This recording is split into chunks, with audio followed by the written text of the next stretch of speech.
Satu yang bakal kita singgahi sebelum ke surga itu sakaratul maut, kematian. Kalau kita kada mati, kada bakal ke surga. Bila mati ini kita persiapannya kada bagus, kada bakal sampai ke surga. Sakaratul maut merupakan sesuatu yang pasti dilalui oleh setiap manusia yang ingin ke surga. Nah, kita hitung, kalau aku kena sakaratul maut, apa bekal yang aku siapkan di masa sakaratul maut itu? Apa kira-kira bekal kita sagana sakaratul maut? Nah, walaupun kita punya bekal banyak, cuma kalau persiapannya kada bujur, itu kesusahan kita, kesulitan. Bisa duit banyak, cuma anaknya dalam tas, di bawah bagasi, kada kau ambil kita. Di pesawat tuh, pesawat duit sering banyak kan, dibuat dalam kupur, di bagasi. Datang pegawai pesawat menawari barang apa lawan kita, kawan nukar kita, kada kawa duitnya di bagasi, banyak kayak besango. Kenapa andaknya kada pas? Nah, bekal akhirat pun demikian. Yang diajarkan oleh Allah dan Rasul, ada amalia-amalia khusus yang disiapkan untuk tempat-tempat itu. Pertama yang kita mesti lalui itu adalah sakaratul maut. Nah, kayak apa cara supaya sakaratul maut ini husnul khatimah? Karena bila ini kada husnul khatimah, kada bakal sampai ke surga. Kalaupun sampai ke, bisa macam-macam yang dilalui, susah payah. Nah, jadi kita hitung sejak dini sanggup untuk sakaratul maut supaya husnul khatimah. Bagaimana Rasulullah sallallahu alaihi wasallam mengajarkan kepada kita? Ujar Nabi kita, kematian itu sesuatu yang sangat sulit. Sakitnya mati itu komplit, rohani dan jasmani. Nah, itu sakitnya mati. Nah, satu sakitnya sakit penyakit dulu. Malaikat mencabut nyawa dari urat-urat. Itu sakit luar biasa. Ujar Nabi kita mengatakan sakitnya luar biasa. Ini Nabi yang mengisahkan. Satu itu. Sakit yang kedua sakit hati.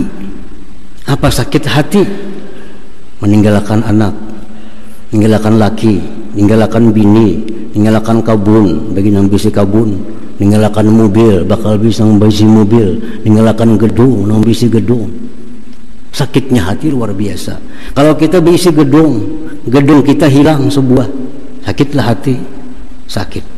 Mati pang, semuaan ditinggalkan. Bayangkan sakitnya hati orang hendak mati itu.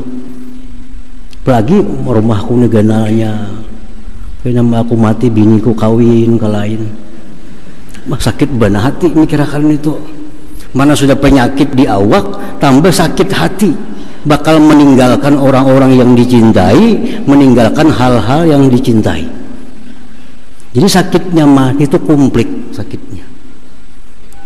Nah, disitulah Nabi kita memberikan doa supaya kita nyaman menghadapi mati itu. Banyak doa, tapi kada semua doa untuk itu. Nah, Rasulullah dalam sebuah riwayat menyebutkan, beliau berdoa, Allahumma a'inni 'alal maut wa hawwinhu 'alayya. Ini doa dipakai Nabi.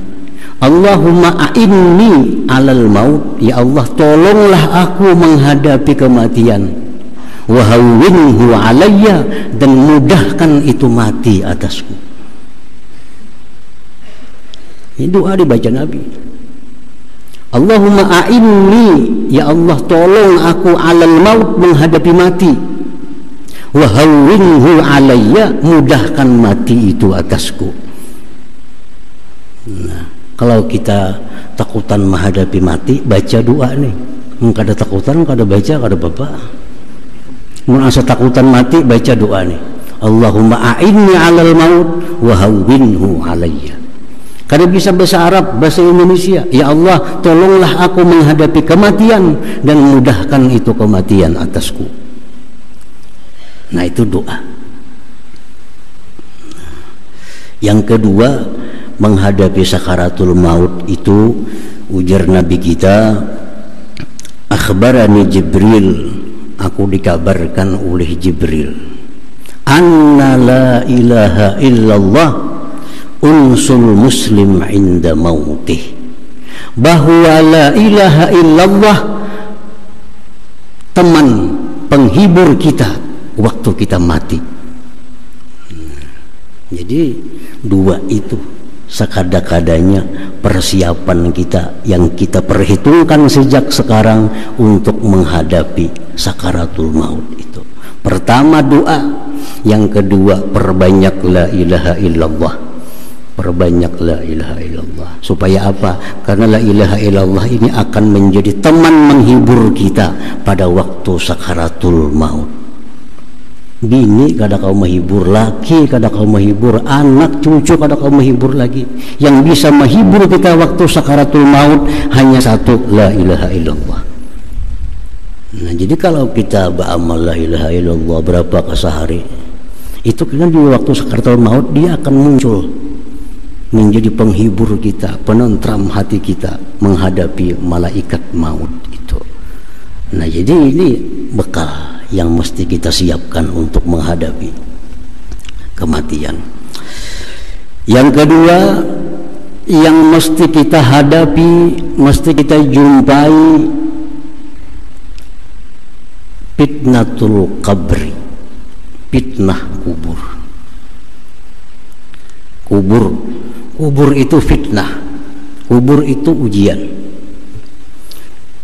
Sempit, gelap gulita, banyak cacing, banyak ulat, ada ular macam-macam. Belum lagi munkar nakir, belum lagi himpitan kubur. Nah, kalau kita kada persiapkan itu sejak sekarang, pasti kesusahan masuk kubur. Kenapa? Karena kita kada pernah membiasakan masuk kubur. Kita kada pernah membayangkan kubur itu kayak apa. Tapi Nabi menyatakan bahwa kubur itu, ujar Nabi, tempat yang paling sulit. Kalau di situ kita kada punya persiapan, kada punya bekal yang khusus untuk kubur, kita kesusahan. Dihimpit kubur, datang malaikat munkar nakir yang luar biasa menakutkan munkar nakir. Nah, lalu apa Rasulullah mengajarkan kita untuk bekal khusus menghadapi fitnah kubur ini? Rasulullah menyatakan, man qara'a suratal muluk kulla lailah lam yadurruhul fattan. Siapa-siapa yang membaca surah muluk tabarak tiap-tiap malam, dia akan selamat dari fitnah kubur. Nah, baca surah tabarak kulla lailah, tiap-tiap malam baca itu, maka kubur kita akan luas, kubur akan terang, munkar nakir akan bisa kita jawab, himpitan kubur akan dicegah oleh surah muluk itu. Jadi orang-orang bahari mengamalkan tabarak itu persiapan untuk alam kubur. Persiapan alam kubur. Yang mana surah-surah lain di Al-Quran fungsinya tidak demikian. Surah Waqiah bagus tapi kada untuk kubur. Surah Yasin bagus tapi kada untuk khusus kubur. Yang untuk kubur ini surah muluk. Tabarakalladzi biyadihil muluk. Itu tiap-tiap malam kita siapkan juga bekal itu. Nah, yang kedua, Nabi mengatakan, menganjurkan untuk menghadapi kubur itu doa, berlindung dengan Allah. Allahumma inni a'udzubika min azabil qabri wa min azabin nar wa min fitnatil mahya wal mamat wa min fitnatil masihid dajjal. Doa di tasyahud akhir biasa. Nah itu doa supaya kita selamat dari azab kubur, karena kubur pasti kita lalui, pasti kita masuki. Kalau kada ada persiapan kita akan susah. Kemudian yang ketiga yang kita akan hadapi, al-muqsu fil qabri. Kita di kubur tuh diam. Berapa lawas kita diam di kubur? Ila yaumil qiyamah, sampai hari kiamat. Bisa ribuan tahun kita di kubur. Nah, ribuan tahun di kubur, kalau kada bekal kita bisa membayangkan.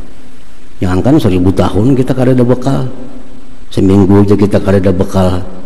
Nah ini dalam kubur sekian tahun kita, apa sanggup kita?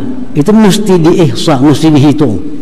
Kalau kita beriman dengan nama Allah Al-Muhsi,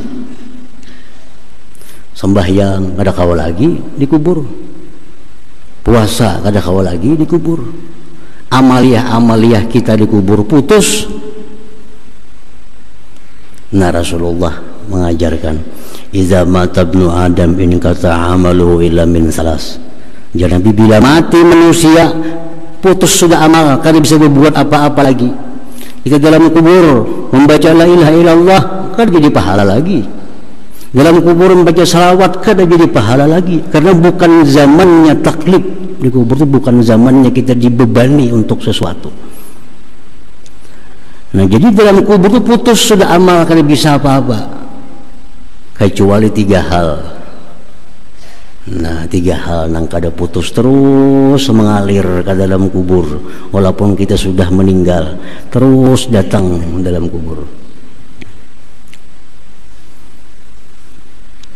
Sedekatin jariyah, sedekah jariyah. Nah sedekah jariyah, kita bisa dia sudah ada berwakaf samitir segi 4 tanah, 4 nukar orang bulah masjid, 4 dibangun masjid. Nah maka selama masjid itu disambahyangi orang, terus mengalir dalam kubur pahalanya. Ini yang menyamani di kubur, ini yang menyamani di kubur. Amal lain sudah kada bisa. Ada tinggal sedekah jariyah, aw ilmin yuntafa'u bihi, atau ada ilmu yang kita ajarkan yang diamalkan orang. Imam Bukhari mengumpul hadis, mengarang kitab hadis. Imam Bukhari 1000 tahun lebih yang lalu dibaca orang kitab Bukhari sampai hari ini, sampai pahalanya mengalir lawan sidin. Terang kubur sidin, luas kubur. Kenapa? Setiap kali orang baca kitab Bukhari sampai pahala. Itu ilmu yang dimanfaatkan dengannya. Imam Ghazali mengarang kitab Ihya tahun 500-an Hijriah, para ribuan tahun sudah dibaca kitab Ihya sampai pahala Imam Ghazali. Tarang kubur sidin, lapang kubur. Kenapa? Karena ada ilmu yang dimanfaatkan dengannya. Yang ketiga, waladin salih yad'ulah, anak salih yang mendoakan. Abahnya dalam kubur, anaknya yang berdoa, ya Allah ampuni dosa abah mama, ya Allah rahmati kubur abah mama, lapangkan. Karena ini anak saleh, doanya diijabah Allah, nangkui tentarang kuburnya, lapang kuburnya. Nah kalau kita bersiap-siap untuk dalam kubur, antara 3 nih, baik ketiga-tiganya bagus lagi. Ada sedekah jariyah, ada ilmu yang dipakai orang, ada anak saleh yang mendoakan kita. Maka selama itu jalan, dalam kubur pun dapat nikmat, dapat rahmat dari Allah Subhanahu wa ta'ala.